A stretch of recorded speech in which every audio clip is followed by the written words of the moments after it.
Online learning zone में आप सभी का स्वागत है। आज की इस वीडियो में हम लोग सोशल स्टडीज़ का एक बहुत ही इंपॉर्टेंट टॉपिक डिस्कस करने वाले हैं, जो कि है हमारा संविधान। इस वीडियो में हम लोग हमारा संविधान यानी संविधान से रिलेटेड जितने भी इम्पोर्टेंट क्वेश्चंस हैं, बेसिकली जितने भी इम्पोर्टेंट एमसीक्यूज़ हैं, उनके बारे में चर्चा करेंगे। और उन एमसीक्यूज़ से रिलेटेड जितने भी पॉइंट्स बनेंगे इंपॉर्टेंट, उन सभी इंपॉर्टेंट पॉइंट के बारे में भी डिस्कशन करेंगे। तो चलिए शुरू करते हैं आज की ये वीडियो। तो यहाँ पर आप लोग देख सकते हैं हमारे संविधान की यहाँ पे दो दो डेफिनेशंस हैं। पहला डेफिनेशन है कि संविधान उन मौलिक कानूनों का संग्रह है जिनके अनुसार राज्य की शासन व्यवस्था को संचालित करने के लिए नियम तथा कानून का सृजन किया जाता है। यानी संविधान बेसिकली एक ऐसा अभिन्न अंग है हमारे देश के लिए, जो कि नियम और कानून को बनाता है, नियम और कानून का सृजन करता है हमारे देश की शासन व्यवस्था को संचालित करने के लिए। और यहाँ पर संविधान में संग्रहित नियम व सिद्धांत सरकार के संगठन, शक्ति व कार्यों का निर्धारण करते हैं। और जो दूसरा डेफिनेशन है कि संविधान उन आधारभूत नियमों व कानूनों का संग्रह है जिनके आधार पर देश की शासन व्यवस्था चलाई जाती है, और संविधान सरकार की शक्ति का स्रोत है। तो इन दोनों डेफिनेशन की मदद से हम लोग ये समझ सकते हैं कि हमारा संविधान देश के लिए या फिर हम लोग के लिए कितना इम्पोर्टेंट है। तो चलिए बात करते हैं एमसीक्यूज़ की। तो सबसे पहला क्वेश्चन है यहाँ पर कि भारत में संविधान सभा के बारे में बात करने वाले पहले व्यक्ति कौन थे। तो यहाँ पर ऑप्शन दिया है महात्मा गांधी, पंडित मोतीलाल नेहरू, पंडित जवाहरलाल नेहरू, इनमें से कोई नहीं। तो इनमें से जो सही आंसर है वो है ए, महात्मा गांधी। सन 1922 में महात्मा गांधी ने संविधान गठन की मांग में अब ये कहा था कि भारतीय अपने भाग्य का स्वयं निर्माण करेंगे। यह कथन कहकर 1922 में महात्मा गांधी ने सर्वप्रथम संविधान की मांग की भारत में। फिर उसके पश्चात पंडित मोतीलाल नेहरू ने 1924 में स्पष्ट शब्दों में कहा कि भारत का संविधान बनाने के लिए भारतीय संविधान सभा का निर्माण किया जाना चाहिए।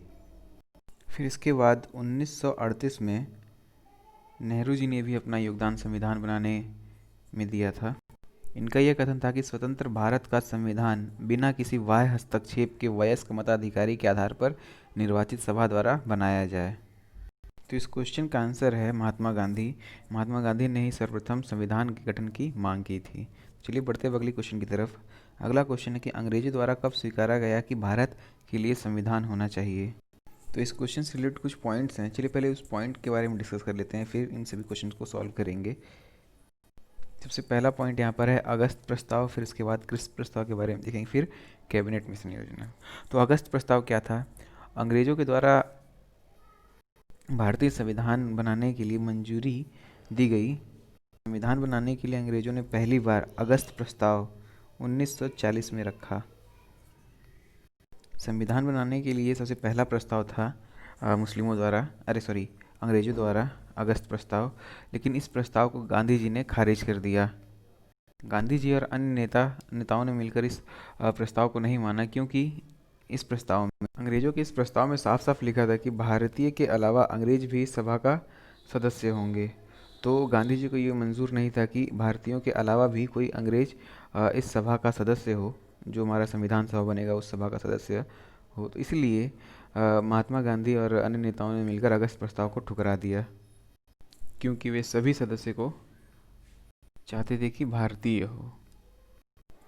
अब अगस्त प्रस्ताव के बाद क्रिप्स प्रस्ताव रखा गया अंग्रेजों के द्वारा। क्रिप्स प्रस्ताव सर स्टोफर्ड क्रिप्स द्वारा 1942 में रखा गया था।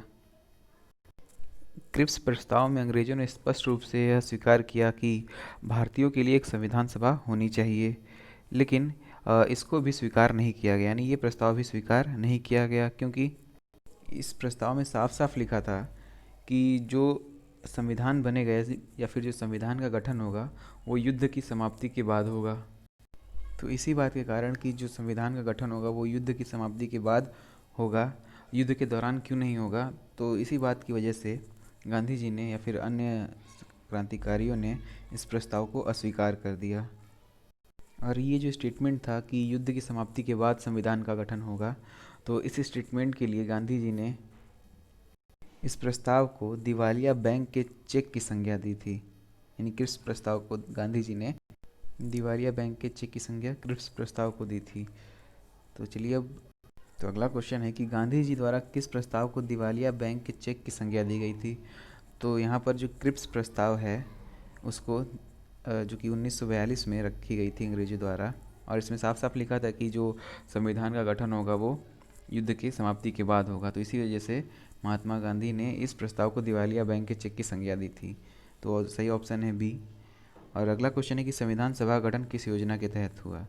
संविधान सभा का गठन कैबिनेट मिशन योजना के तहत, यानी ऑप्शन सी हमारा सही आंसर है, कैबिनेट मिशन योजना। चलिए अब अगले क्वेश्चन की बात करते हैं। अगले क्वेश्चन के बारे में बात करने से पहले हम लोग कैबिनेट मिशन योजना के बारे में बात कर लेते हैं। सेकेंड वर्ल्ड वॉर के बाद इंग्लैंड में जो सरकार बनी थी वहाँ से 3 कैबिनेट मंत्रियों को हिंदुस्तान भेजा गया था। पहले थे सर पैथिक लॉरेंस, दूसरे सर स्टोपर्ट क्रिप्स और तीसरे एवी अलेक्जेंडर। स्टोपर्ट क्रिप्स वही जिन्होंने क्रिप्स प्रस्ताव रखा था। अब इन तीनों कैबिनेट मंत्रियों में से जो अध्यक्ष थे वो थे सर पैथिक लॉरेंस। ये इन तीनों के अध्यक्ष थे। कैबिनेट मिशन योजना के तहत पूरे 379 सदस्य होने चाहिए थे, जिसमें से 296 सदस्य निर्वाचित और 93 मनोनीत सदस्य होने चाहिए। ये जो निर्वाचित सदस्य थे उसमें से 296 में से 208 कांग्रेस के सदस्य थे, और जो 8 सदस्य थे वो स्वतंत्र उम्मीदवार थे, और 73 सदस्य मुस्लिम लीग के थे, और 4 सदस्य वो अन्य किसी संस्था से थे। और बात करिए मनोनीत सदस्यों की, तो इसमें देसी भारत यानी कि जितने भी राजा हुआ करते थे उन सभी के लिए स्थान को रिक्त रखा जाता था।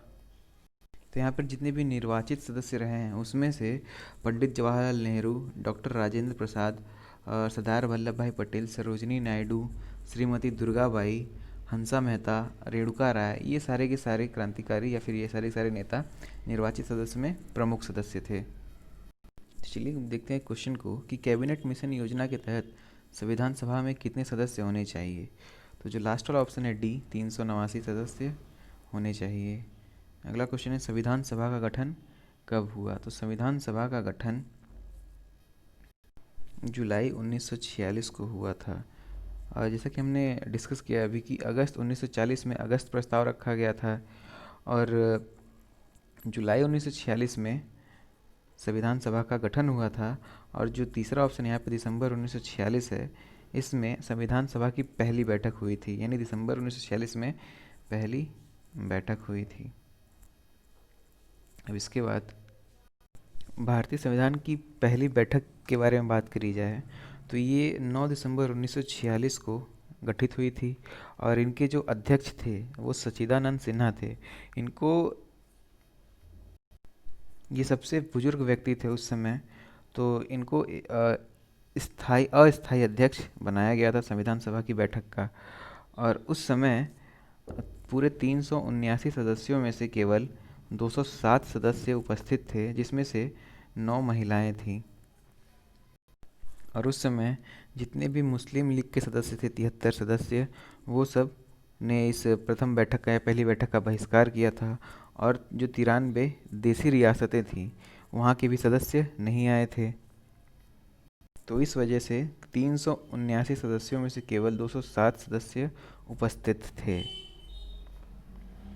जब मुस्लिम लीग के 73 सदस्य उपस्थित नहीं थे इस संविधान की पहली बैठक में, तो विंस्टन चर्चिल ने इस सभा को एक संज्ञा दी जिसका नाम था बिना दुल्हन का विवाह।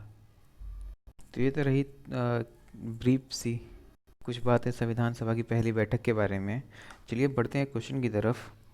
तो पहला क्वेश्चन है कि मुस्लिम लीग की पहली बैठक का बहिष्कार किए जाने पर बिना दुल्हन का विवाह का स्टेटमेंट किसने दिया था। तो ऑप्शन बी सही है यहाँ पर, विंस्टन चर्चिल ने बिना दुल्हन का विवाह कहा था पहली बैठक को। अब बात करिए अगले क्वेश्चन की, तो संविधान सभा की दूसरी बैठक कब हुई। पहली बैठक 9 दिसंबर 1946 को हुई थी, और जो दूसरी बैठक है वो, तो यहाँ पर आप देख सकते हैं कि जो दूसरी बैठक हुई थी वो 11 दिसंबर 1946 को हुई थी। और बात करी जाए कि जुलाई 1946 में संविधान सभा का गठन हुआ था, और पहली बैठक 9 दिसंबर 1946 को गठित हुई थी। यहाँ पर एक और इम्पॉर्टेंट डेट है 13 दिसंबर 1946। 13 दिसंबर 1946 को उद्देश्य प्रस्ताव पारित किया गया था।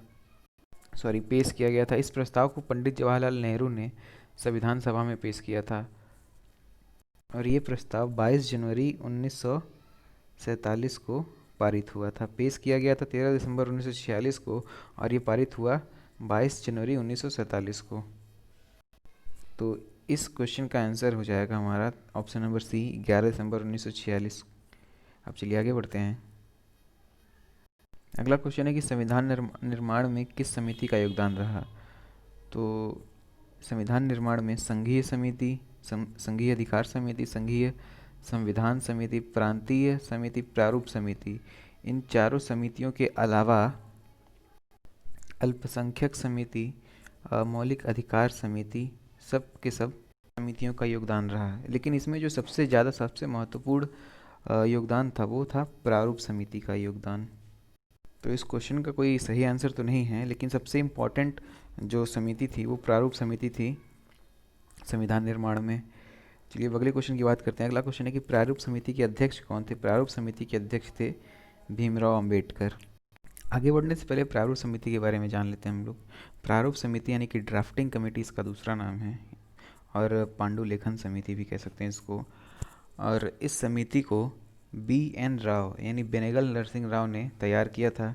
बेनेगल नरसिंह राव की बात करी जाए तो ये अंतर्राष्ट्रीय न्यायालय में भारत की तरफ से पहले जज थे। और प्रारूप समिति के अध्यक्ष के बारे में बात करी जाए तो डॉक्टर भीमराव अंबेडकर प्रारूप समिति के पहले अध्यक्ष थे। और प्रारूप समिति में कुल 7 सदस्य थे, जिसमें से एक हमारे अध्यक्ष थे जो कि भीमराव अंबेडकर थे। और 6 सदस्य में पहले थे गोपाला स्वामी अयंकर, दूसरे अलादी कृष्णा स्वामी अय्यर और तीसरे थे मोहम्मद सादुल्लाह। इसके बाद KM मुंशी, फिर TT कृष्णाचारी और छठवें थे माधव राव। तो ये 6 और एक जो अध्यक्ष थे, इनको मिलाकर कुल सदस्य 7 थे समिति के। तो चलिए अब देखते हैं प्रारूप समिति से संबंधित कुछ बिंदुओं के बारे में। तो संविधान सभा में कुल कितने अधिवेशन थे। तो संविधान सभा में कुल 11 अधिवेशन थे, लेकिन कहीं कहीं पर 12 अधिवेशन भी माने जाते हैं। क्यों? क्योंकि जो 12वीं बैठक थी या फिर ये कह लीजिए जो 12वां अधिवेशन था वो संविधान सभा की अंतिम बैठक को माना जाता है। यानी जो संविधान सभा की अंतिम बैठक थी उसको बैठक न मान करके अगर से अधिवेशन माना जाए तो संविधान सभा में कुल 12 अधिवेशन है, अदरवाइज 11 अधिवेशन सही उत्तर है। अब अगला पॉइंट है संविधान निर्माण में कितना समय लगा।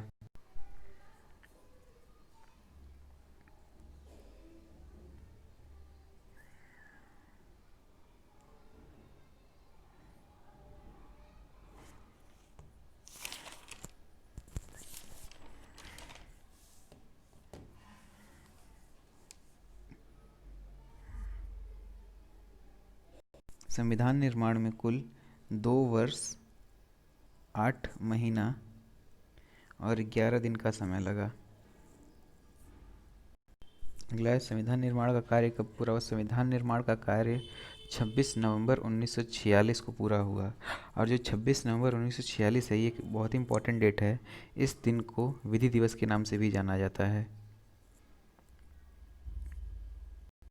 26 नवंबर 1946 को संविधान निर्माण का कार्य पूरा हुआ, लेकिन 26 जनवरी 1950 को हमारा संविधान लागू हुआ था, जिसको हम लोग गणतंत्र दिवस के नाम से भी जानते हैं।